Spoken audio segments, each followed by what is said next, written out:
ఈ రోజు ఈ ప్రాంతంలో చూస్తే ఎవరిది అభివృద్ధి ఎవరిది దోపిడీయో ఒక్కసారి మీరు ఆలోచించుకోవాల్సిన అవసరం ఉంది.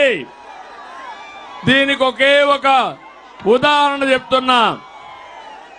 వైఎస్ఆర్ ముఖ్యమంత్రిగా ఉన్నప్పుడు 20 సంవత్సరాల కంటే ముందు నాలెడ్జ్ సిటీ తీసుకొచ్చాడు. ఆయన ఉన్నప్పుడు సైన్స్ సిటీ అని పేరు పెట్టాడు. ఆ రెండు కార్యరూపం వచ్చిందా? ఒక్కడికి ఉద్యోగం వచ్చిందా అని మిమ్మల్ని అడుగుతున్నా. రైతుల భూములు పోయినాయా లేదా అని మిమ్మల్ని అడుగుతున్నా. యువతకు ఉద్యోగాలు వచ్చాయా? వస్తాయని మీకు నమ్మకం ఉందా? అప్పటి నుంచి స్కీములన్నీ కూడా స్కాముల కోసమే రూపొందించారు. నాలెడ్జ్ హబ్లో ఇప్పుడు ముఖ్యమంత్రి పెద్ద ఎత్తున అవినీతికి పాల్పడ్డారు. 4500 ఎకరాలు.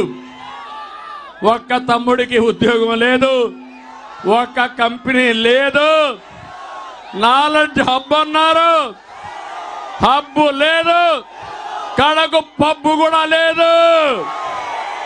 అవునా కాదా? ఇది మోసం అవునా కాదా?